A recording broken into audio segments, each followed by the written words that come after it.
The crypto ecosystem is growing fast, and that's because there are all kinds of potential benefits to adopting crypto assets. But the challenge is that there needs to be a regulatory approach around crypto assets globally. My name is Tobias Adrian. I'm the financial counselor of the International Monetary Fund, and I'm also the director of the Monetary and Capital Markets Department. Welcome to this podcast produced by the International Monetary Fund. I'm Bruce Edwards, and in this episode, we look at how the rapid rise of crypto assets is posing new challenges for financial stability. Analysis in the latest Global Financial Stability Report takes a deep dive into the world of crypto. Tobias Adrian led the team of economists who put it all together. So maybe I should just start by asking you, what are crypto assets? Yeah, that's a good question. There's a lot of focus on crypto assets these days. The best known crypto asset is Bitcoin, but there are thousands of other crypto assets that are in existence. The market capitalization of crypto assets rose tenfold, or more than tenfold, in the past year. And so there's a stream of new investments into this area. So crypto assets are assets that are decentralized. So they're not associated with an institution like a bank, but rather they're living in cyberspace, and they're based on new technologies, blockchain technology and distributed ledger technology. And so those technologies could also be used in other contexts, but for crypto assets, they're used to create assets that are investable assets distributed in cyberspace. And the blockchain technology is based on cryptography. That's why they're called crypto assets. And so where are crypto assets available now in terms of, what countries have adopted them and why? I mean, what's the attraction? So crypto assets really exist in cyberspace. So they are available anywhere in the world.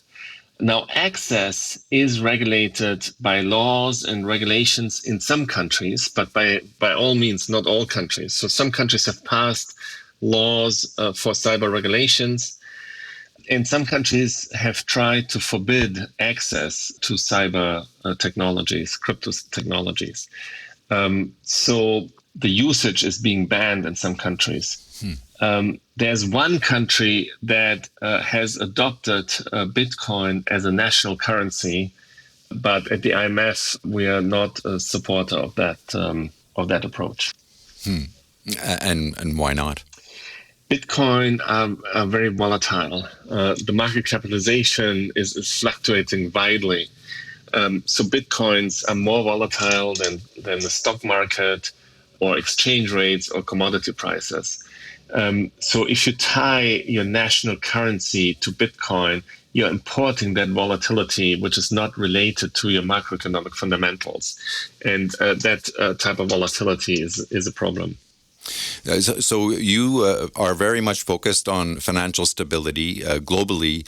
What do you worry about? I mean, you just described a scenario when a country adopts Bitcoin, for example, that is not necessarily conducive to stability. But what do you worry about most when it comes to countries integrating crypto assets into their economies? Yeah. So there are operational risks. We have seen a number of crypto exchanges and wallet providers be subject to operational failures. They have also been subject to cyber attacks. And so as an investor, because these are largely unregulated providers, the exchanges and the wallet providers are largely unregulated, they are very vulnerable to both operational and cyber risks. There are also investor protection issues. So some crypto assets have been marketed that were fraudulent. And furthermore, there are macroeconomic and macro financial threats. So crypto trading can become macro critical. In fact, we have seen some emerging markets in which capital flows associated with crypto assets have become so large that they are in magnitude comparable to capital flows that are in regular assets. And so that can potentially be destabilizing. Finally, there is dollarization in crypto assets. So something that we coined cryptoization that is possible. So dollarization is a problem for all countries. And with crypto assets, that could be much easier and much more widespread. So there are different types of crypto assets and digital currencies out there, but stable coins is something that you look at in this report. What exactly are stable coins? Absolutely. So stable coins are promising to have a stable value. As I said earlier, most crypto assets fluctuate widely in value, while stable coins are tied to a reserve, and the reserve is typically in cash or in relatively short-term assets such as commercial paper or certificates of deposit. And they're trying to stabilize the value to $1. So if you pay $1 in, you get $1 back. The problem is some of these stable coins are very well designed and are indeed very likely to be stable, but others could be subject to instability. In fact, we have seen a run on one of these stable coins this year in June. It was a small provider, but still there's some risk of a run on some of the stable coins. So not all stable coins are necessarily stable. Exactly. So some are very well designed. They're really invested in very safe assets as a reserve. And so the expectation can be that you get paid back.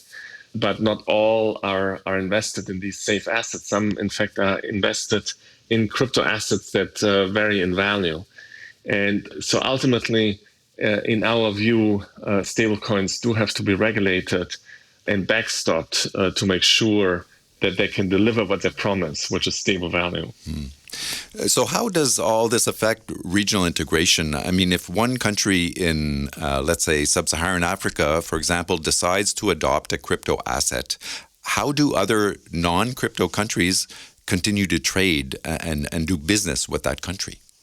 Well, you still have to pay suppliers in foreign currencies, right? So say if you buy something from China, you have to pay in renminbi. If you buy something from the US, you have to pay in dollars. If you buy something from Europe, you have to pay in euro.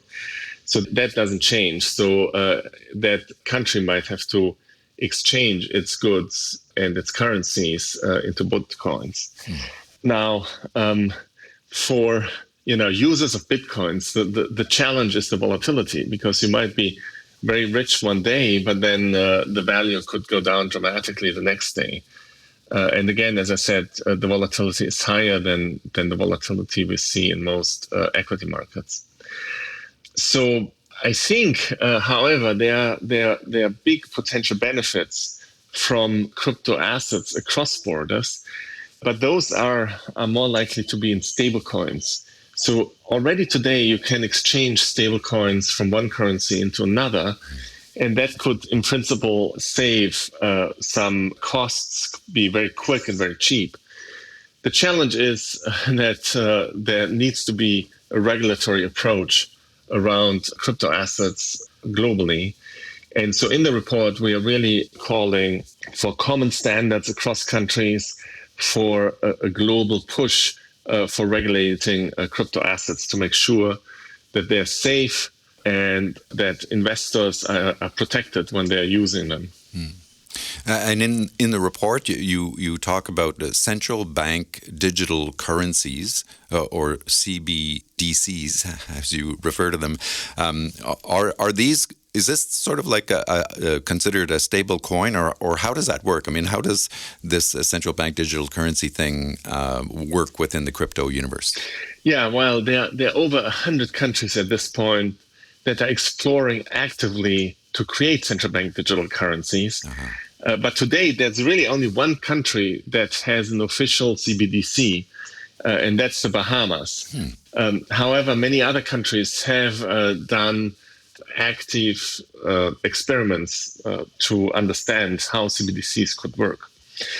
So in principle, CBDCs could also be based on cryptography, so the same technologies as crypto assets. But that is not necessarily the case. CBDCs could also be based on payment systems, real-time gross settlement payment systems, and they could be account-based. So there are different types of technological approaches. And depending on what technological choice the country makes, this is more or less integrated with other crypto assets. And have you had a chance to take a look at how this is played out in the Bahamas? Yes, absolutely. We have worked closely with the Bahamas. For the moment, in the Bahamas, the CBDC can only be used within the Bahamas. So you couldn't trade what is called the sand dollar outside of the Bahamas. You have to travel to the Bahamas, which is, of course, a nice destination. And, one of the use cases for the Bahamas is the frequent occurrence of hurricanes. Right. So when hurricanes hit the Bahamas, a country with many islands, cash distribution, physical cash distribution is very difficult. Right. While cell phones and electricity typically works even after severe hurricanes. And so digital cash can be distributed easily across the thousands of islands that the Bahamas consist of. So there certainly are benefits to digital currencies like that if we can sort of figure out the regulations that need to be put in place, as you suggest. Yeah. Tobias Adrian, Director of the Monetary and Capital Markets Department at the IMF. Thanks so much. Thank you very much.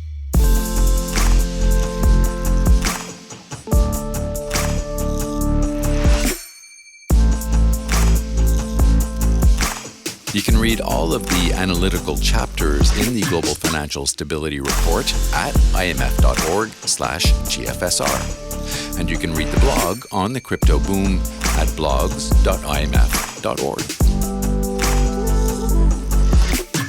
And look for other IMF podcasts on Apple or Spotify or wherever you listen to your podcasts. Leave us a review if you like what you're hearing. And follow us on Twitter at IMF_podcast. I'm Bruce Edwards. Thanks for listening.